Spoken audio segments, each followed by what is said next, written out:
欢迎收看第987期《北京不静音》。今天我们继续为于朦胧发声。我还是那个观点，让我们把视线聚焦回到这个案件最初的发生地——阳光上东小区，因为那里是于朦胧的死亡第一次摊开在公众面前的地方。我相信那个地点距离真相可能最近，必然隐藏着大量的线索和证据。正如大家所看啊，封面图上有3个人物：吉光光、宋伊人和蔡以佳。这是现在网传的关系背景最硬的3个人都有红色家庭的背景。那么我们今天来分析一下有没有这种可能，以及最关键的，从他们3个人之间的关系，我这2天思考拼凑出了某一个故事版本我也说出来，大家探讨一下有没有这种可能。这3位呢，我们先从女士开始吧。首先是宋伊人这个就是宋伊人。有人说呢，他的爷爷是开国少将，说他母亲和彭丽媛的关系比较好。那么为什么他会被认为和这个案件有关呢？就在于这张图的右边有一个从门的猫眼里往外拍的一个视频。那么这个视频里呢，说是那伙人正在虐待和转移于朦胧。那么后面有一个女孩拿着手机在录下这一整个的过程。那么这个女孩的从这个模糊的影像里可以看到手机下面有一个特别大的吊坠，就和左图宋伊人自己晒出来的他的这个手机吊坠非常的神似所以从这儿，然后很多人又去扒他过去跟于朦胧的关系，还有一个传言说他曾经做过于朦胧的女朋友，但不是很真心只是为了去骗得于朦胧的信任，然后就把于朦胧带入了他们这个邪恶的圈子这都是今天说的，都是一些网传那我们就从这些所谓的谣言里面去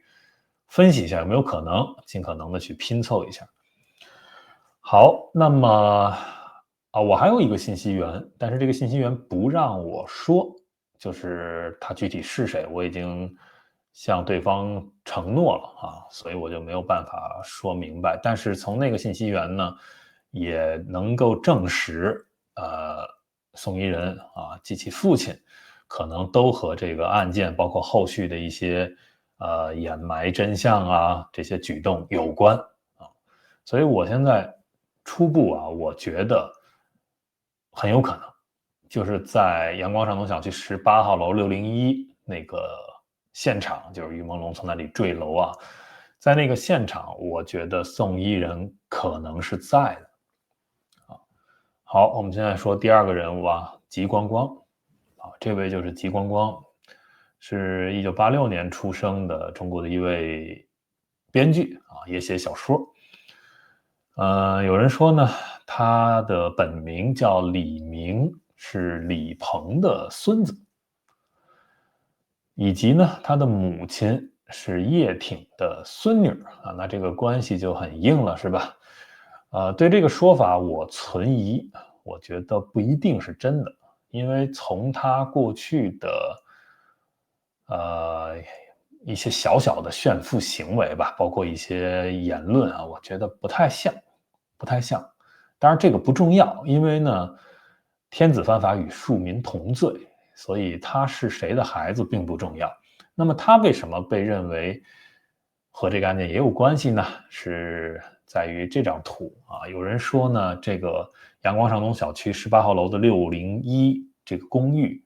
的业主就是吉光光，就是李明。那么这张图呢，是于朦胧坠楼之后的出警现场，大家看到左边有个警察那么中间这个穿白衣服坐着的人，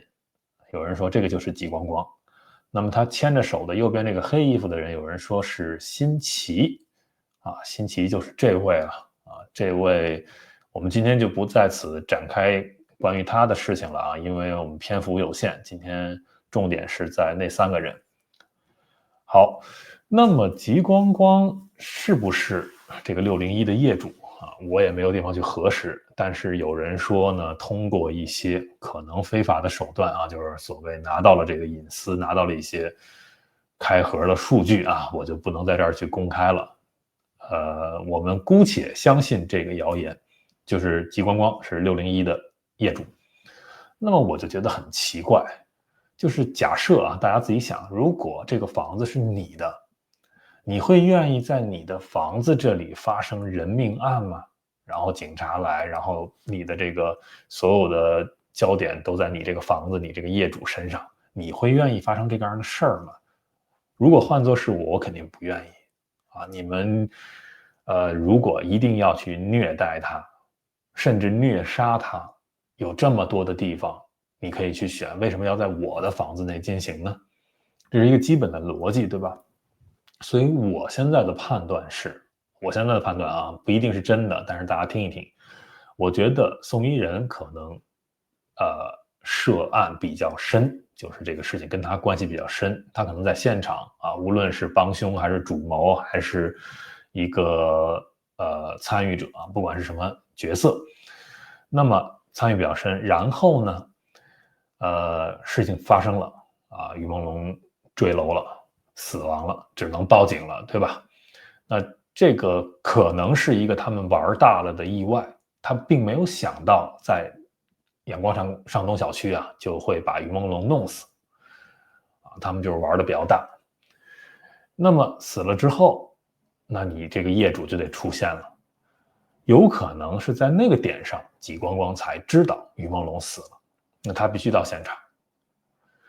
也就是说，极光光跟这个宋一人的关系是比较好的因为之前有过一个截图在那个截图里，他们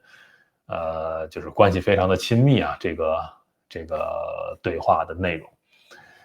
那么有没有可能就是关系很好，所以601这套公寓就可以随便的让宋一人去用，对吧？那么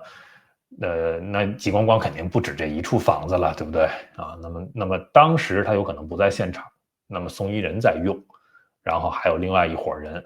比如说程青松我不知道比如说范世琦，这可能是在的，还有跟着宋一人的那个双胞胎的2个男的是吧？等等的，杜强在不在我也不知道，反正就一伙人在虐待于朦胧，结果搞大了死了，那就得通知极光光业主嘛，那到现场，所以这就是我们在现场看到这张图他出现在现场。我觉得这是一种可能性。那么发生了这个事情之后呢，那么我觉得极光光肯定是要帮宋一人，对吧？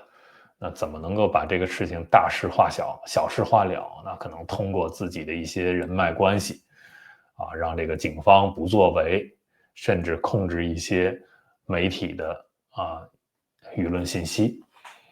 我为什么觉得极光光有可能做这个事儿呢？就是这2天我到中国墙内的网络上去扒极光光这个人，我想看看还有什么样的痕迹。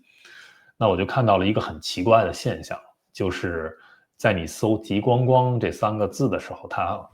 百度经常会把你跳转到一些与此不相关的奇怪的新闻去，就是在分散这个注意力。然后呢，其中呢我还看到一些自媒体中国墙内的自媒体不是油管上的他们在做关于极光光的爷爷是谁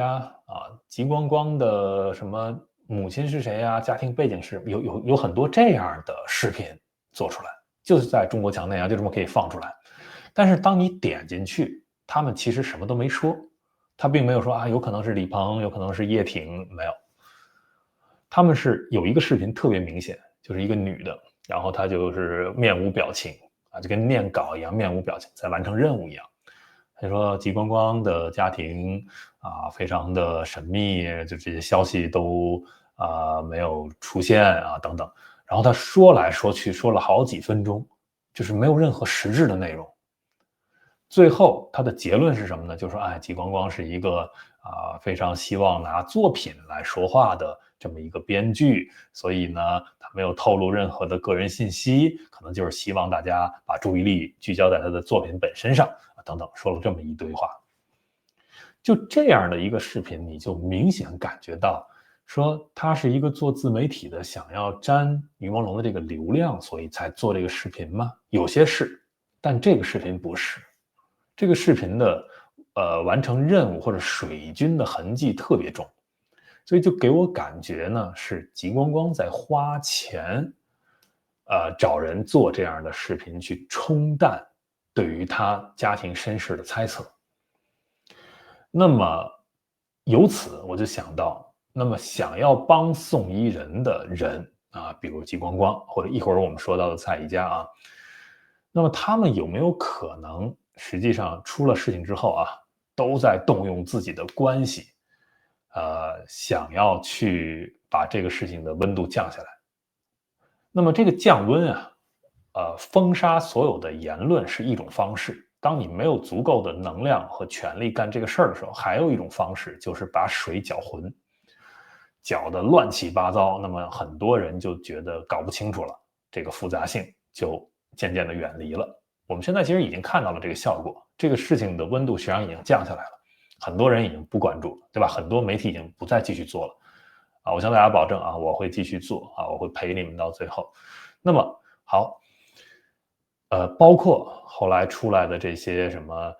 献祭之说呀，各种美术馆呀，我现在怀疑都是一些烟雾弹，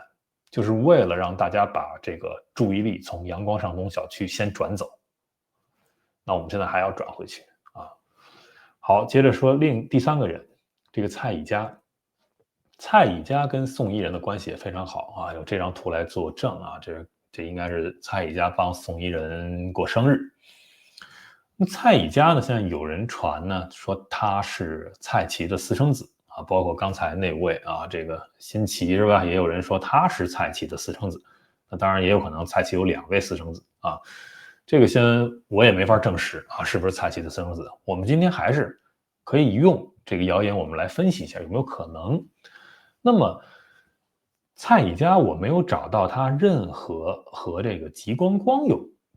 交集或者互动的地方，就是他们认识吗？很熟吗？是朋友吗？没有任何的证据指向。那么他们唯一的连接点就是可以看到蔡宜佳跟宋伊人关系很好，那么宋伊人和极光光关系也很好。那么如果是宋伊人把这个事情搞大的，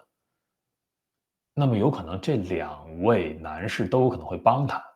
因为关系很好，对吧？那极光光帮他，那么蔡宜佳帮他。那我们假设蔡宜佳就是蔡奇的私生子，假设啊，那么蔡宜佳会怎么帮他？那有可能会动用他这个野爹的关系啊，因为他野爹控制中宣部，对吧？那么由他爹呢现在有一个传言啊，是说蔡奇的一个口头命令，说把这个事情呢稍微控制一下。那如果是从这个点上呢，就能解释我之前的一个疑问了，就是为什么中宣跟网信的对这个事情的封杀力度或者导向不太一致，就是说中央上层它并没有一个明文的禁止啊，没有一个明文的禁止说，哎，我们现在把于朦胧这个事情定性啊，就所有地方都不能提，哪些词是包括于朦胧这3个字都是敏感词什么的，现在并没有到这个地步，这就是我之前的判断啊，从各种的迹象去分析的，没有。为什么？因为可能只是蔡奇的一个口头命令，就是不是说这个政治局啊、常委啊对这个事儿都有定性了，没有。那口头的命令可能也只是说给中宣部啊，但是这个东西就不能说得很明。大家想象一下，如果你是蔡奇，你可能说吧，我的这个私生子或者我儿子惹了个事儿，或者说他替他的一个朋友去挡这个事情，所以我们他不能这么说吧，对吧？那肯定找一个理由，就是现在有一个明星叫于朦胧，2000多万粉丝啊，这个事情他的粉丝加引号啊，这是蔡奇的话，我在模仿啊，就是说他的粉丝很极端，在闹事儿啊，我们稍微控制一下啊，以及呢后面说把这个比如说献祭这些东西，也有可能是他们放出来的烟雾弹，他们自己放出来，就是贼喊捉贼，然后说啊，你看啊，他们这个言论现在变得更奇怪了。啊，都影射到习近平了啊，什么这些巫术，必须控制啊，封杀掉这些，以此来达到一个降温的效果。有没有这个可能？有。那当然了，我还是觉得蔡以家是蔡奇私生子的可能性，不知道，我不知道这个百分比，我觉得也有可能不是啊。但是无论如何，你可以看到，整个在控制这个事情的过程中你可以看到有很多不同的做法，这就显示出呢，实际上，是出于很多人的不同的手法。你比如说宋伊人，他们家有他们家的关系控制这个事儿甚至雇佣不同的水军，对吧？然后吉光光有吉光光自己的关系，可能在帮宋伊人。那么蔡以家可能有蔡以家的关系在帮宋伊人，这就是我这2天思索之后，我觉得有可能故事的版本是这样的就那一小撮人把事儿搞大了，把于朦胧搞死了，然后之前可能也参与过去剥削虐待于朦胧，可能也参与过就是我们现在网传的17人名单也好，22人名单也好，都可能有参与。但是当天现场那一晚，可能很多人并没有参与，但是因为之前都有各种的利益关系无论是洗钱还是虐待这些艺人还是什么的，然后那都是一根绳子上的蚂蚱，对吧？大家都是一条船上的，所以都来帮都来帮那天晚上实际动手害死于朦胧的那一小伙人，大概是这么个情况，这是我的分析。那么好，到现在这个情况下怎么办？就是他们都跟这个体制内部有各种各样的勾结，是吧？然后大家怎么能去撼动他们？我还是那个观点我觉得他们的尤其是利益捆绑在一起，事情越搞越大。假设这个事情我们继续努力不降温，能够越搞越大的话，那他们能够感受到更大的压力，就会有突破口，他们就得去舍弃一些人，保住自己。有的人有可能就抽身不管了无论是蔡以家还是吉光光，对吧？我觉得都有可能。如果他们没有亲自参与那一晚的话，假设，那么有可能在某一个点上，他们就不管宋伊人了。那宋伊人也有可能会切割，就比如不管范世琦了，或者不管程青松了，不管杜强了，等等等等，都有可能。所以还是需要努力那么墙外的朋友们我们就是继续这样努力喽，发声签联署，然后去扩大这个影响力。但是我看到墙内有很多于朦胧的粉丝也在努力他们现在用这样的一个方式给大家看一下他们现在用这个手写信的方式在向中央的一些部门去检举投诉这个事情。你看有这样的信中纪委还有这样的信给到这个政协的然后还有这样的信给到这个信访局什么税务局什么都有就是大家在寄这些信件，有没有用呢？怎么说呢？我觉得这是一个很好的做法，就是虽然我们都知道中国的法律烂透了，没有什么可指望的，但是有一个逻辑想分享给大家，就是中国共产党在统治这个国家他还是在用这个法律的。因为如果不用法律就纯粹是因为我有军队，我有枪我能镇压你们，这样的统治成本很高。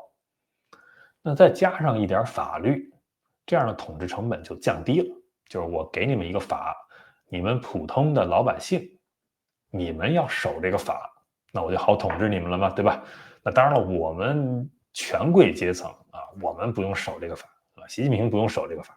蔡奇不用守这个法，但是你们要守，这就降低了他的统治成本。但是呢，在这一套宣传这个话术之下，人民拿起来的最好的武器也就是法律。因为你们跟我们说嘛，我们国家是有法律的，那我们就按照这个法律去投诉，去检举，对吧？你们就得受理，你们就不能不管。所以这是一个很好的方法。而且呢，大家也不要觉得就是凡是红色家庭凡是不管红几代，就一定不会被法律惩处。他们内部也不是铁板一块啊，也有各种的利益冲突，也有各种的政治派系的区别。那么，即便啊，季光光是李鹏的孙子，假设啊是他妈是叶挺的孙女，没有用了。我之前给大家分析过了，你现在家里还有没有人当官？你祖上当官，过个2、3代之后，这个权力就覆盖不到你了。你当然可以，依照之前的这个关系啊，挣一笔钱，在某一个圈子混啊，大家还给你点这个面子。但是出了真正大事儿的时候，那你想靠说哦，我爷爷是谁，我就一定可以，没事儿，没那么简单。当然，他们这些年轻人可能想的比较简单，觉得我不怕啊，但是会出事儿的。举个最简单的例子，比如说这个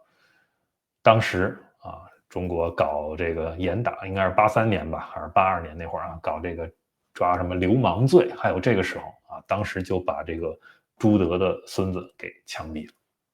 对吧？所以这都是有先例可循的。当然了，如果蔡以家是蔡奇的儿子，那么他肯定是蔡奇肯定能保得住他这个儿子，对吧？当然，如果有一天蔡奇连自己也保不住了，那就一锅端了。OK 啊，回来还是这个我说的啊，这些谣言呢，我们不能全信啊，不能全信，因为它没有实际的证据能够证明今天我们封面上的3位人物啊，真正都有红色家庭背景，现在没有实际的证据，对吧？也没有实际的证据证明他们就一定跟于朦胧这个案子有关。那但是啊，我分析今天这期节目的目的是希望大家把注意力放回到阳光上东小区，对吧？那个公寓601到底是谁的？是不是季光光、李明的，还是别人的？这个非常重要。那天晚上，在现场的所谓于朦胧跟朋友聚会，这几位朋友究竟是谁？对吧？当时到底发生了什么？他们的必须得有口供啊！你警察都出警了嘛，你得了解这个事情，这些东西一定要向公众去公开。那么在无论是中国墙内的还是海外的啊，为于朦胧发声的人，我们可以要求这个事情。首先要求这个事情，这是一个突破口，因为我们有理有据嘛，我们没有传这些谣言，没有传那些玄学的东西，我们要的就是这个案发的现场的一些实际的记录。这个警方是我们有权利要求他们去披露的，对吧？就把这个压力给到警方去，我觉得这是一个突破口。好，我们今天就聊这么多，感谢收看、订阅、分享。